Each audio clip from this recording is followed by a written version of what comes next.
Ben ashobora kuza mu Burundi gute mu gihe ni wabo bwo bonyene amaze imyaka 4 atakonsa ni mwakoze atanaboneka tera mu bikomako ndagomba kwanza Ben amaze umwaka umakoze concert muri Arena BK yahamagawe mu gufasha ntari concert yiwe hanyuma kandi numva ko ari amakenga yuko iyo concert atampleur canke naho baba ari kumwe na Dinoji umuntu akizamuka umva yuko harimo amakenga yuko concert yawe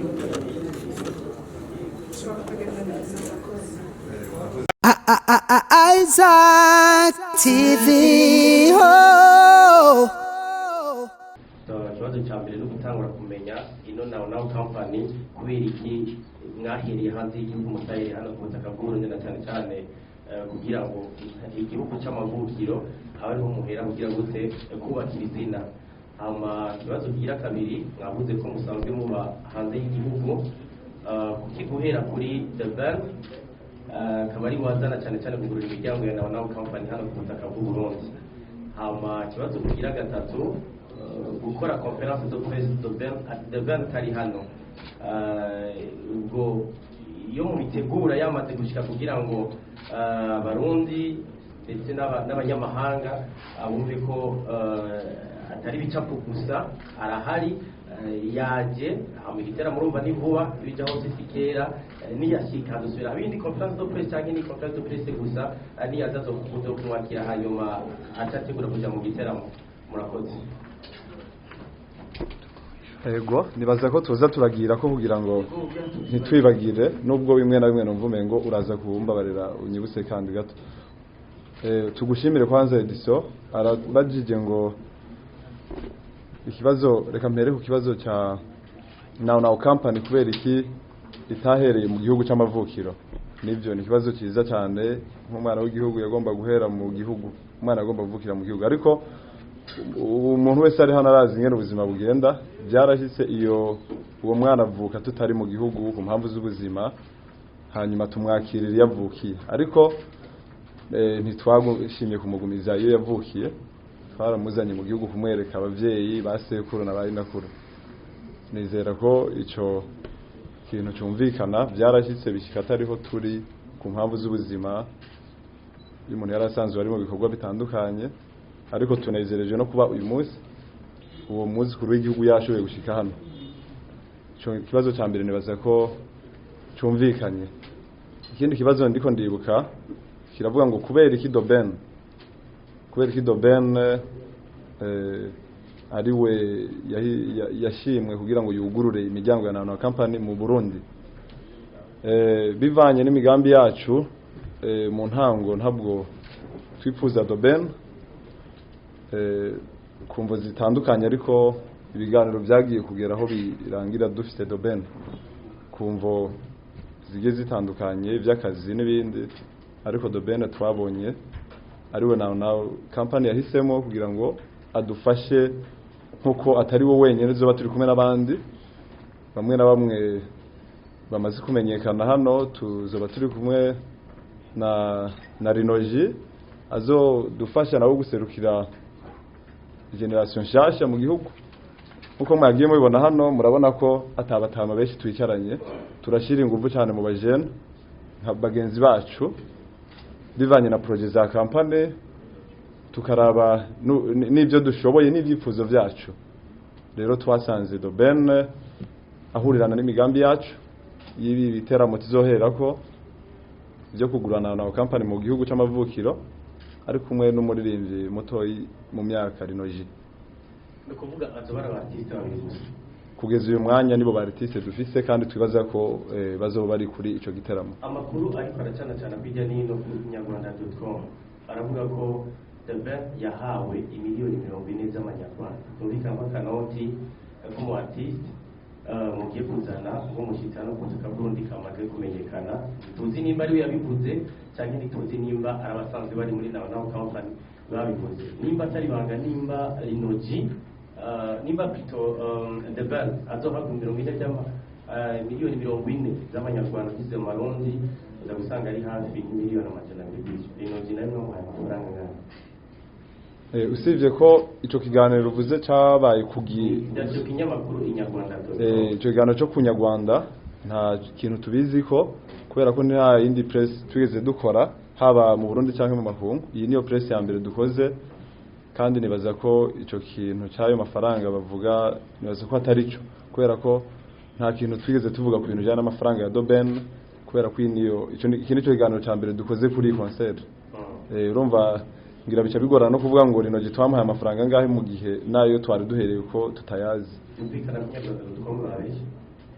Inyarwanda bashobora kuba batabeshe bahawe amakuru n'abandi bantu atari twebwe kubera ko kumburegira n'indi team yo yabikoze ariko twebwe kuri team yacu ntacyo tubiziho. Nka hamwe amakuru aba yahawe na team ya Doben akavuga ati kugira ngo tuve ngaha ku butaka bw'u Rwanda atwerekeze ku butaka bw'u Burundi n'aya mafaranga baduhaye.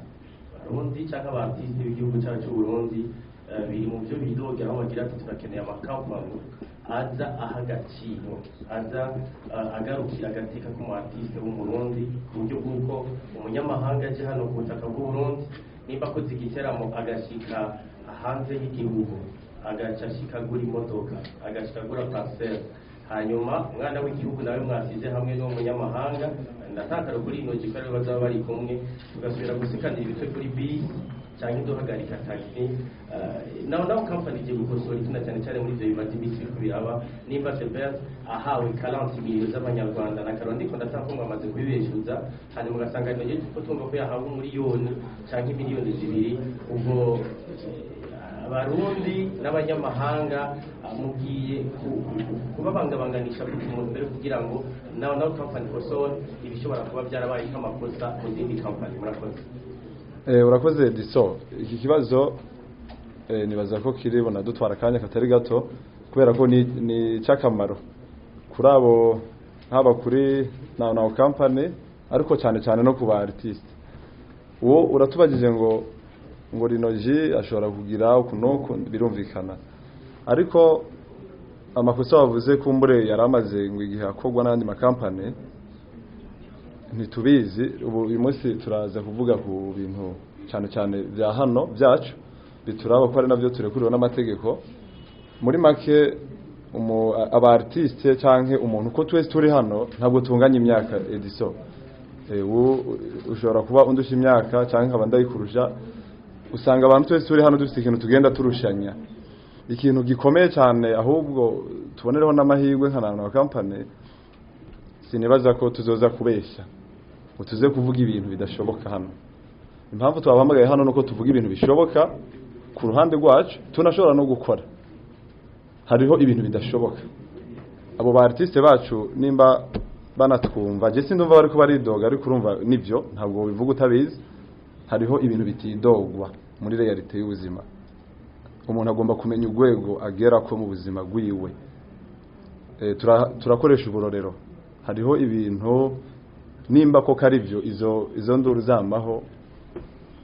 Hariho ibintu umuntu agomba kumenya wari wese umuntu gukora umuziki ata muntu yabimubwiye n'ubuzima nakazi yihaye nkuko abanyamakuru muri hano nakazi kagaburira umuntu niko ndavyibaza.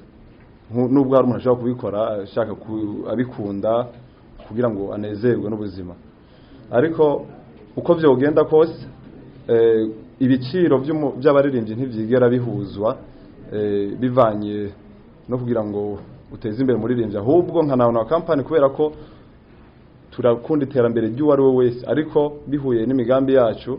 Iyo umuntu yateguye projet yo gukora amazi agavuga akifuza kuyagurisha 500 y'amarundi nawe ugategura projet yo gukora amazi yene ukifuza kuyagurisha 300 ni ibyifuzo byawe.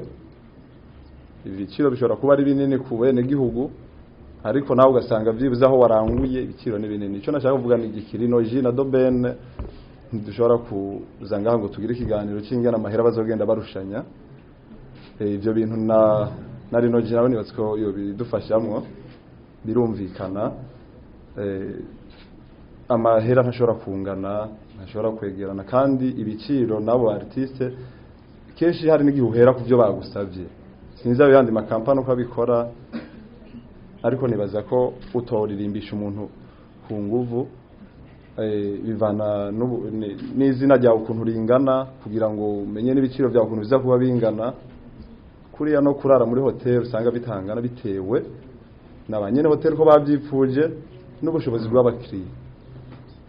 Nta kintu kinini tuzoza kongera ko ku bushobozi abaririmbyi b'abarundi bafise kiretse gufashanya mu gutera imbere dufashanije twese, ariko twebwe tuzofashanya n'abariko barakora cyane cyane kubera ko imigambi ya Rebo nubwo tuyifite ntabwo iraja mu ngiro.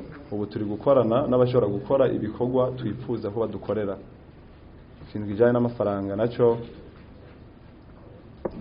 sindacumva neza ko ntashobora gukora concert imwe rinoji ngo aca heba gukora ivyo bintu bariko uravuga, biragoye cyane mu gihe nabo bandi bariko barishurwa menshi bakoze amakoncert menshi usanga ari no musi y'amahera nka rinoji ashobora kubona uyu munsi. Igereranyo The Ben na Rinoji mumbabarire cyasozera The Ben na Rinoji ntibangana, ariko ndatanga akararo just ko usanga umunyamahanga ahabwa agaciro cyane gusumba umurundi. Ariko mvuga nawo company hamwe ejo yoza itwereka ko ibishobora kuba byarakoze kuko uje mu zindi company zakoze nk'iyo muga company zikora nk'ibyakoze nk'abandi tuba dukeneye kubona kabijya, tuba dukeneye kubona icyo kwita ikosora ryaba cyane bariya. Rero nta kindi tubipfuriza atari amahirwe masa kuzuza ikibanza mwateguye hama kwakira abashyitsi n'ivyo by'abarundi.